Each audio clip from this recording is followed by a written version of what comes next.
Os fãs de Game of Thrones tiveram um gostinho do Casamento Vermelho de novo. Rhaenyra fez um acordo pacífico com Laenor Valyrian, mas o casamento deles foi um evento que teve tudo, né? Menos paz. A guerra e a manipulação foi generalizada. Vem comigo para ver os detalhes do episódio mais, assim, emaranhado de House of the Dragon até agora. Vamos lá.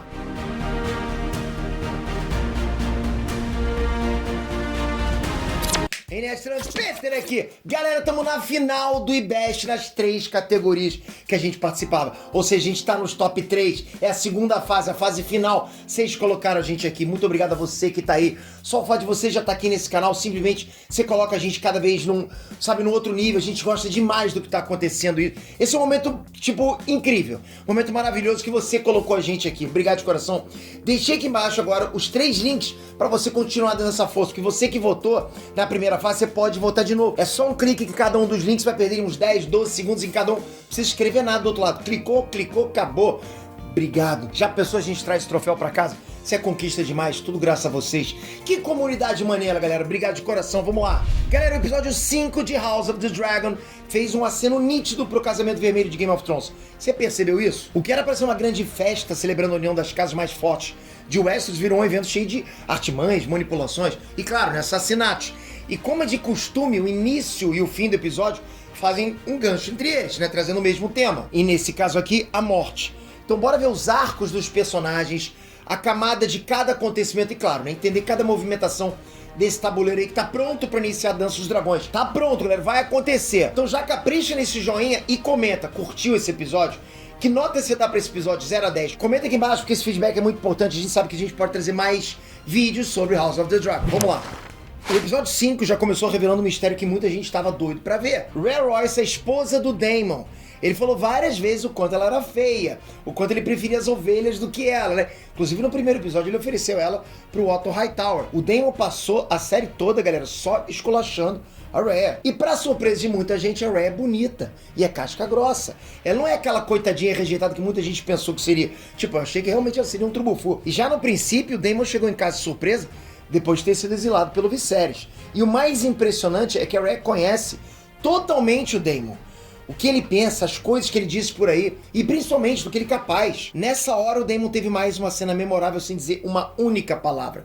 Sério, as cenas que ele não diz nada, na minha visão, são as mais perigosas, mais tensas. Repara nisso. Nessa hora, a Rhea caiu do cavalo, né, e se machucou feio. Mas como ela sabia que o Daemon sempre quis se livrar dela, porra, ali no chão ela já tinha certeza do que ia rolar, né? Mas até o fim ela desafiou ele.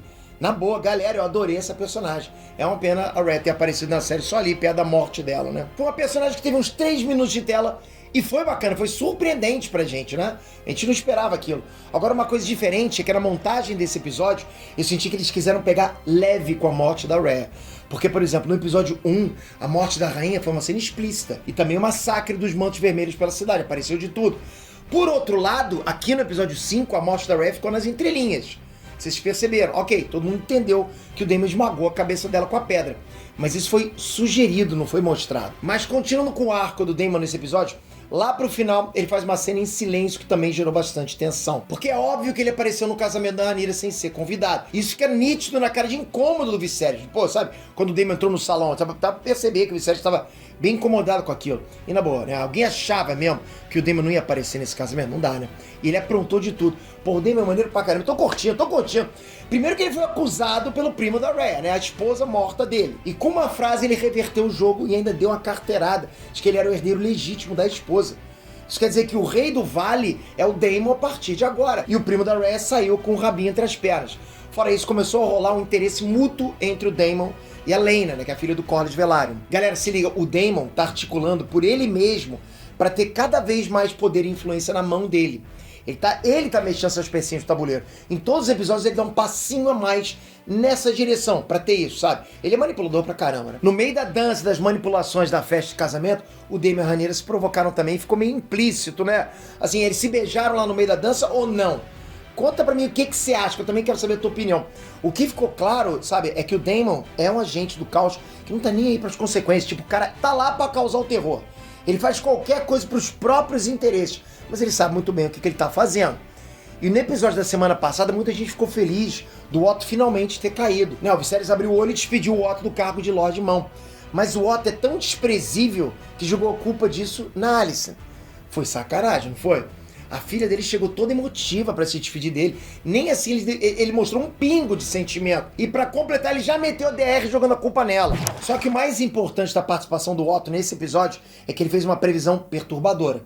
O miserável previu uma guerra pelo trono entre os filhos do rei. E assim, errado ele não tá. Mas na narrativa dele, quem iria começar o massacre seria a Rhaenyra. E é claro que ele falou isso pra perturbar a Alicent, né, e virar ela de vez contra a Rhaenyra. Então, antes de ir embora, o Otto não só plantou aquela sementinha da discórdia na cabeça dela, mas ele envenenou a amizade da Alicent com a Rhaenyra. Ou seja, o cara ali largou a erva daninha do ódio. E por falar em semente da discórdia, galera, o Pé Torto também fez a parte dele pra jogar mais uma pá de cal em cima aí da consideração que a Alicent tinha pela Rhaenyra. O que aconteceu? O fofoqueiro deu um lado de desentendido e contou do chá que a Rhaenyra tomou no fim do episódio anterior.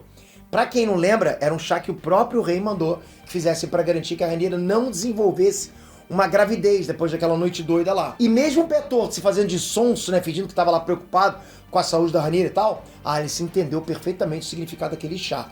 E ali ela se sentiu enganada, traída pelo Viserys e pela Rhaenyra. Na cabeça dela, tudo isso significava uma coisa. O pai dela tinha razão, né? Aquilo que o pai dela tava tentando falar pra ela tinha razão. Por isso que na entrada do casamento, a Alice não foi de verde. Essa é a cor dos Hightower. É o símbolo de um chamado pra guerra. E é exatamente isso que ela vai fazer daqui pra frente. Ou seja, agora tem um antes e o depois. E falando nesse evento, o core desse episódio é o casamento da Rhaenyra. Tipo, o pilar desse episódio, ok? São muitos interesses em jogos aí com esse casamento. Dá pra gente falar bastante coisa aqui. Desfazer o mal-estar com Corlys depois que o Viserys rejeitou a Lady Laena. Garantir o apoio da frota marinha e os dragões do Lord Corlys ao lado do rei. Correr contra o tempo para preservar a honra da Rhaenyra e também a fama do Laenor, fortalecer os laços de sangue dos Valyrianos, né, e com isso justificar ainda mais a Rhaenyra como herdeira legítima do trono, mas nada ia ser tão simples. Rolou um clima tenso ali entre o Lord Corlys e o rei Viserys sobre qual sobrenome os filhos da Rhaenyra e do Laenor iriam usar. Parece detalhe bobo, eu sei, mas olha só, o Lord Corlys, ele tentou preservar, ele quis manter o sobrenome Velaryon para que no futuro um Velaryon sentasse no trono de ferro. Ou seja, o nome continuasse. Foi o que meu sogro quis fazer, meter o sobrenome dele no meu filho também. Fazer o quê? Ficou bom, né? Mas enfim, ele até tentou justificar isso com a Rhaenys depois, né? Dizendo que o esforço para unir o filho deles com a Rhaenyra era uma questão de justiça pela rainha que nunca foi. Só que no fundo, galera, com certeza o sobrenome Velaryon no Trono de Ferro é o principal objetivo dele, lógico, né? Bom, pelo menos era. Não adiantou muito porque o Viserys deu um jeitinho de manter o sobrenome Targaryen, lógico. Enquanto isso, Rhaenyra mostrou que não dorme no ponto. Já na primeira conversa sobre casamento, ela falou que sabia que o primo não gostava da fruta, né? Tudo bem, beleza? E já propôs um casamento aberto pra manter as aparências. Aquele casamento de aparência, né? E entre 4 paredes, cada um deles comeria a fruta que quisesse, né? Sem B.O., tá tranquilo, né? Ninguém ia saber o que tava acontecendo. Vocês perceberam que ela realmente levou a sério os conselhos do Daemon no episódio anterior? Se aquele papo e aquela experiência no bordão não tivesse acontecido, como eu falei pra vocês, a Rhaenyra não teria agido dessa forma. Aquele acontecimento, galera, mudou a Rhaenyra. Por isso que ela tava sossegada pra casar com o primo. E ela também nem se afetou quando o Sir Criston abriu o coração. Pô, coitado, né? Sir Criston foi todo romântico, propôs uma fuga, um casamento por amor.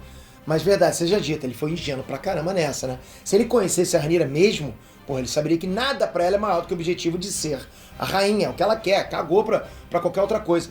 E essa foi uma conversa muito decepcionante pro Sir Criston. Parece bobeira, mas esse pequeno detalhe, essa discussão boba, né, vai ser fundamental pro resto desse episódio. Também pro que vai rolar no futuro na sucessão do rei Viserys. Mas vamos lá, continuando com o Sir Criston. Ele deu uma grande prova da lealdade e da honestidade dele pra rainha. Isso também vai contar muito daqui pra frente. Vai reparando nisso. Por quê? Porque ele confessou o pecado dele contra a honra de cavaleiro e a honra da princesa. E em troca da honestidade, a Alicent não puniu o Sir Criston. Sabe por quê? Porque é muito mais vantajoso ter um aliado confiável, né? Já que agora ela não confia mais no marido e na enteada. Mas pro fim, os dois selam esse laço, né? Já que a Alicent impediu o Sir Criston de acabar com a vida dele depois dele ter matado o Joffrey. Eu já vou falar desse acontecimento daqui a pouquinho. O importante agora é que essa aliança entre a Alicent e o Sir Criston é decisiva para dar o start na Dança dos Dragões. Agora a gente realmente está começando a Dança dos Dragões. Tem gente que achou que não aconteceu o salto temporal nesse episódio, mas pelo menos alguns dias se passaram desde a viagem lá do Viserys até o dia das festividades. O casamento da Rhaenyra e do Laenor estava programado para ser grandioso, durar 7 dias. Era um negócio para entrar na história. E entrou, mas pelos motivos errados, né? Pô, essa festa tava mais pra um campo de batalha do que pra um casamento. Todos ali estavam arquitetando alguma coisa. Como é Game of Thrones? É sempre algum manipulando, sempre todos pensando em si próprios. O que aconteceu? Pô, a Rhaenyra e o Laenor seguindo com um plano de casamento de aparência. O Daemon chegou sem ser convidado. A Rhaenyra provocou o Daemon a casar com ela enquanto ainda era tempo. A Laena foi dar em cima do Daemon quando teve chance. A Alicent fez questão de ficar com cara de bunda a festa toda, né? E ainda provocou os Targaryen chegando lá vestido com a cor dos Hightower. E nesse embalo, o Joffrey, o amante do Laenor, arquitetou um plano que deu muito ruim. Como assim, né? Ele foi tentar um acordo de cavaleiros com o Sir Criston. Mas nessa altura do campeonato, o Criston estava perturbado com essa história da Rhaenyra casar, né? Dele ter sido rejeitado e tudo mais. Ele, inclusive, já tinha se confessado com a rainha Alicent antes e estava preparado para ser executado por isso. Então o que ele tinha a perder? Nada. Por isso a proposta de Joffrey foi a gota d'água para ele. E toda a festa e os jogos de manipulação foram interrompidos pelo descontrole do Sir Criston matando o Joffrey ali no meio da festa, né? Na frente de todo mundo. E essa cena, galera, a série não economizou. Né? O ataque do Sir Criston foi para chocar e conseguiu. E é por isso que esse casamento foi um desastre. E fez muita gente, inclusive, lembrar daquela de Game of Thrones, no casamento vermelho, né? Claro que não foi igualzinho, eu sei disso, mas a energia era a mesma. Aquela vibe, aquele mood, né? As consequências disso foram, né, que a cerimônia que era pra ser grandiosa, pra entrar na história, como eu falei, acabou acontecendo ali, logo depois do assassinato. Sem pompa, sem convidados, só as famílias dos noivos, com todo mundo arrasado, a noiva descabelada, enfim. Porra, foi um caos, né? E pra finalizar, mais um ratinho apareceu em cena, dessa vez bebendo o sangue do Joffrey, que ainda tava lá no chão durante a cerimônia. Vocês percebem que os ratos têm aparecido nos detalhes durante os episódios? Perceberam essa? Tudo leva a crer que quanto mais doente, mais necrosado o Viserys está, mais ratos aparecem, ou vice-versa. Pode ser algo simbólico, mas está acontecendo. A mensagem, ao meu ver, não é sobre o corpo do rei em si, mas é sobre o reinado Targaryen, que já está pronto para a ruína. Por isso que eu falo que é ilustrativo, é simbólico, né? Eles só não perceberam ainda. Muita gente relaciona os ratos com sujeira, doenças, coisas, né? Não está errado, mas não é só isso. No Ocidente, galera, os ratos também são símbolo de ganância. E a gente sabe que é isso que a morte do Viserys vai desencadear. A ganância dentro da casa Targaryen. A mensagem está dada.